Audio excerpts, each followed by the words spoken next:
tayo ngayon. So, pwede po bang lahat muna magpakita kayo dito? Ayan. Kayo po lahat ng sumali. Ayan. Magano muna kayo. Show your attire.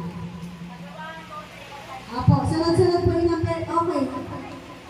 Sunod-sunod na po ang number. Para pag tinawag po, aabante po kayo. Ayan. Parang ano, Binibining Pilipinas.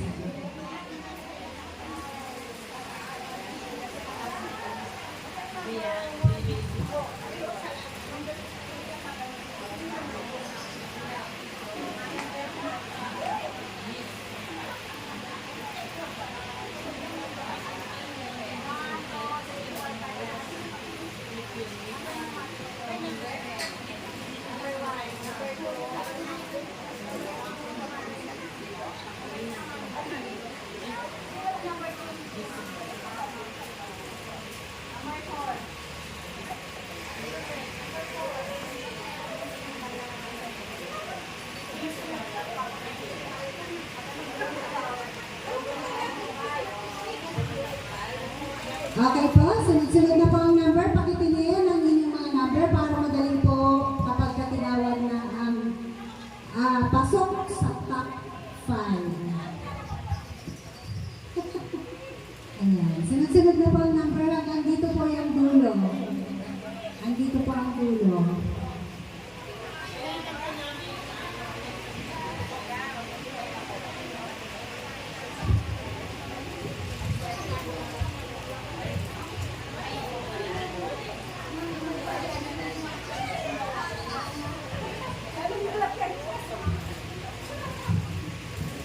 May ano lang po, no? Kasi i-correct namin yung hindi yung sabi mo yung best in attire. Opo, kasi po meron po siyang criteria. Kaya pinalitan po namin siyang Miss Zumba Lovers of the Year. Sayang, Mars, ginawa sa atin ang sash. Di ba? Miss Zumba Lovers of the Year. Kasi may voice po, may question and answer po eh. Kaya hindi po siya makuha sa attire. Opo. Yan po. Thank you. Thank you so much, Ma'am Irene. Okay na po! Narito na.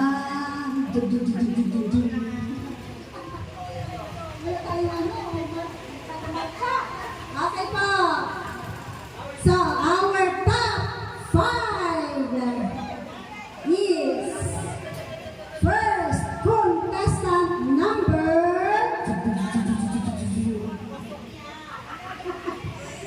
okay po, pasok sa mga contestant number 6. Ayan, punta po sa harapan. Yes. Hintayin po ang kasamahan. Next, pasok ka rin. Contestant number 12.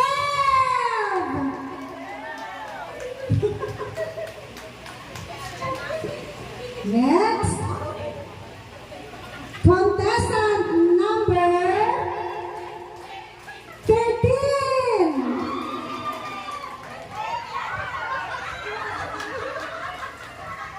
Next one, contestant number 16.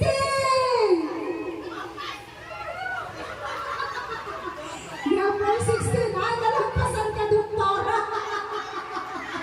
Wanted kasi doktora nalampasan. Next one, contestant number 18.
Question number 3. Parang ano eh, no?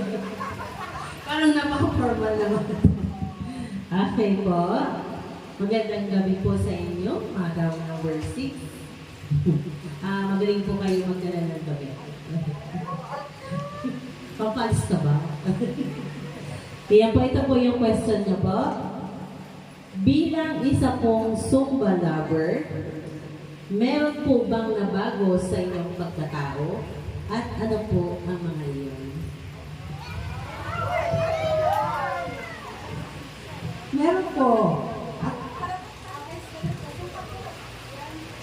Meron pong mabago, lalo na po sa grupo namin ngayon. Yung yung mga kasumba ko po ang magpapalahas din namin. Loob ko, lalo pag wala kaming coach, pinost ako ni admin. Kasi siya din. Siya yung nag-pinost sa akin para parang pangalawang coach ko. Kaya nagsinikap din po ako. Paano po, may nalipin nila kasi para po sa grupo. Yan, thank you so much po. Next number, contestant number 12.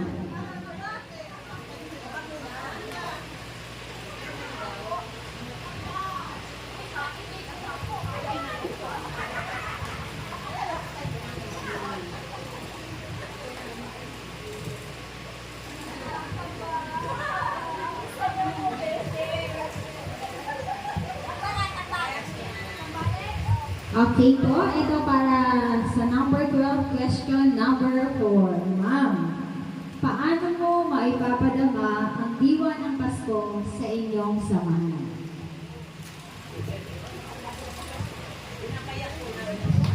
Kapaiyakan po, thank you for your wonderful question, ma'am. Ay, sorry. Ayan, so paano ko maipapadama yung Pasko sa aking mga kasamahan? Ayan. Siguro, pinapadama ko yung aking pagmamahal sa diwa ng Pasko. Yung pagsasakripisyo ko po para sa kanila din.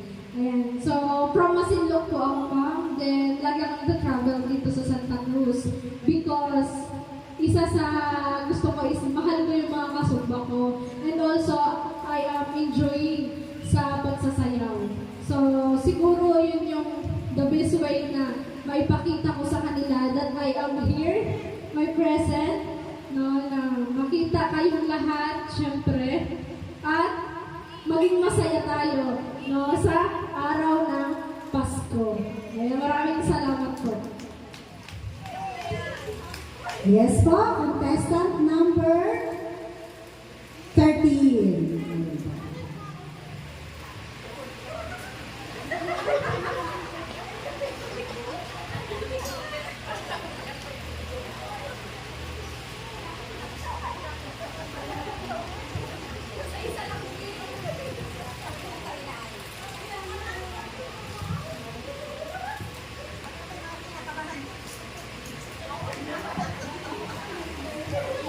Para sa inyo po, contestant number 13, ang question number 2. Ano po ang magandang naidulot ng iyong pagsali sa Zumba Lovers? Unang-una po, yung kalusugan na nami-maintain ko po yung magandang katawan at saka naiiwasan ko po yung stress at sakit. Tapos po, yung pakikipagkaibigan ko, lalong dumami yung kaibigan ko at saka yung may galit din sa akin. Naragdagan din. Kasi po, saka happy po ako na i-share ko dito yung kasi sumba din po ako sa Manila, kaya na-share ko po dito sa kanila kung ano yung natutunan ko din sa Manila. Hi, honey. Ayun lang po. Salamat. Thank you po. Next contestant number 16.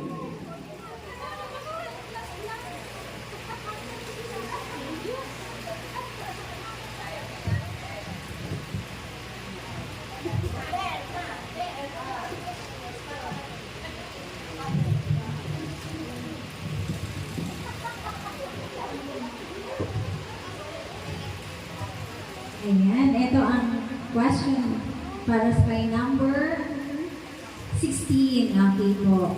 Sa panahon, number 5. Question number 5. Sa panahon na meron kayo mga kasama na hindi nakakaunawaan sa grupo, ano ang iyong kontribusyon upang sila'y magkasundo?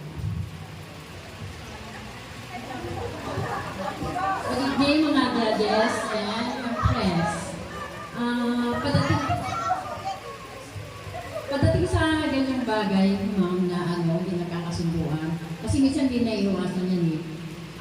Siyempre, pagbigay ng magandang advice, una na po yun.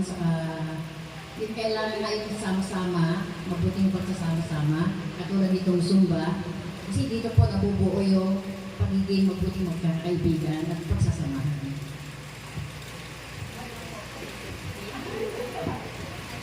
Thank you po. And last ay ang ating contestant number 18.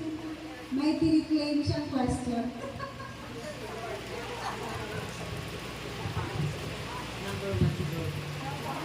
Okay. Ito po ang question niyo po sa contestant number 18. Ang question number 1.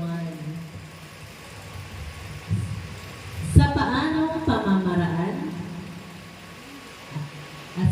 pamamaraan mo, mapapanatili ang magandang samahan sa inyong grupo?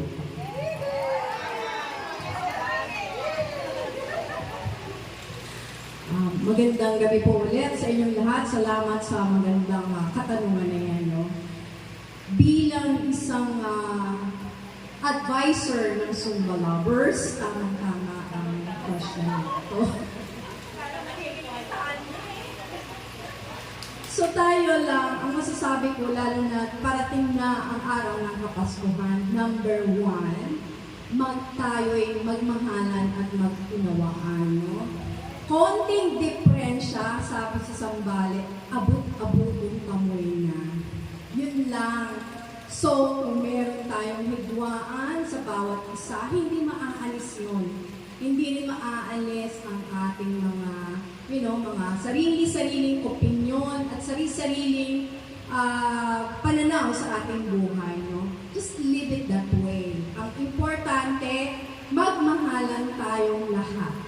Ako ay pantay-pantay na tumitingin sa bawat miyembro ng ating Zumba Lovers.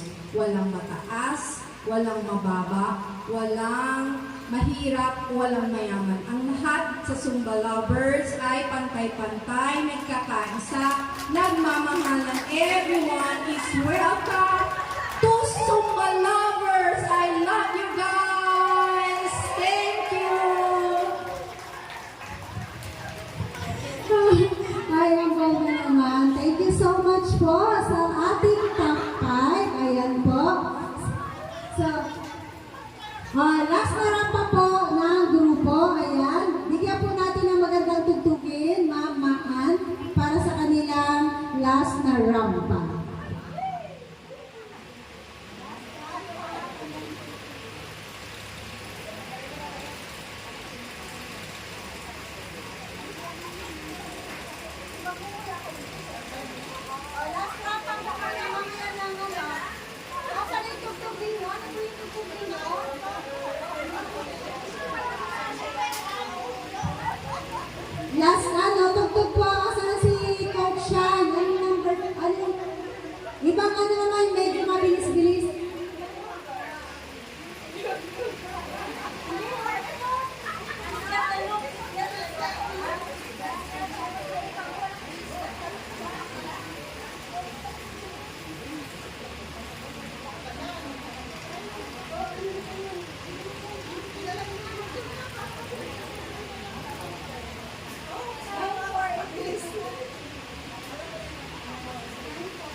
8, 9,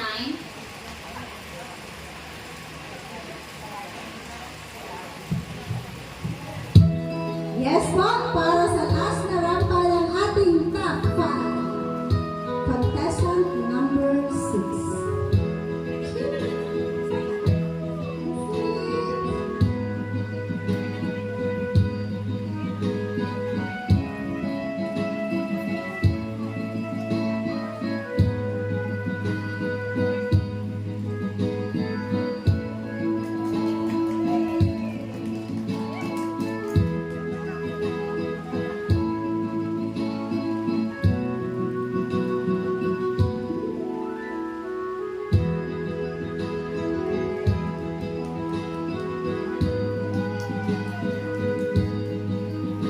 Contestant number 2.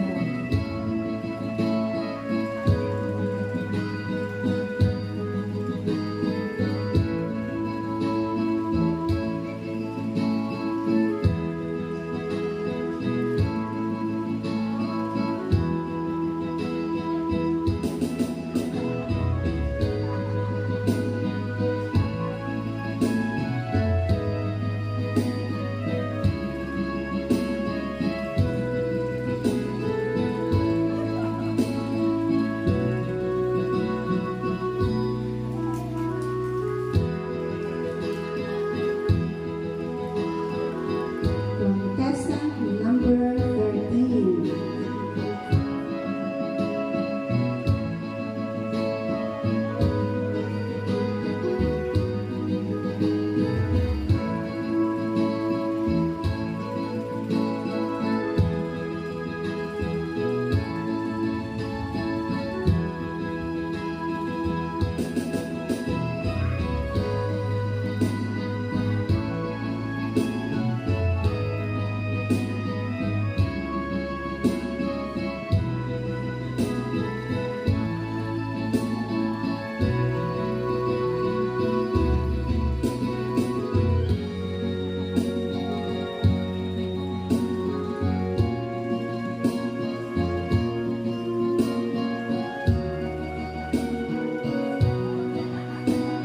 Contestant number 16.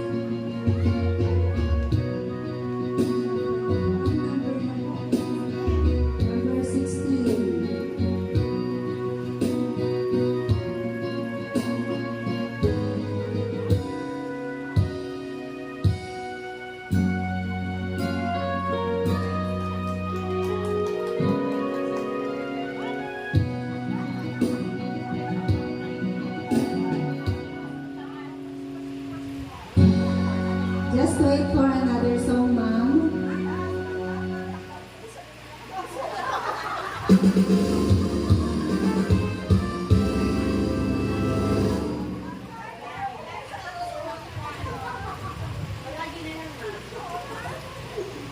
Alam mo na.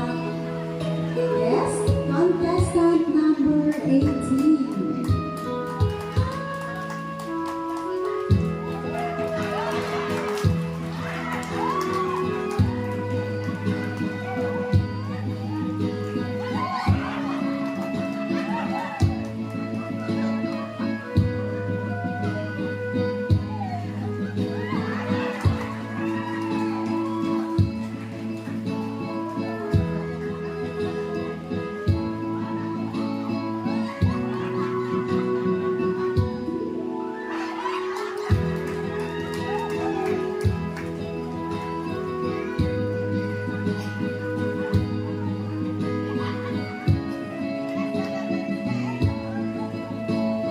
Ayan po, at yan po nagtatapos ang ating top 5. Yan.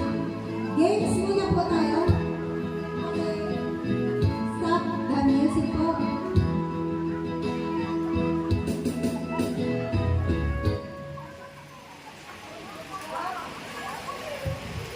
Sino po pwedeng kumuha ng battle ng maestro? Manghiram tayo ng battle kay maestro. Baka meron. Straw relay.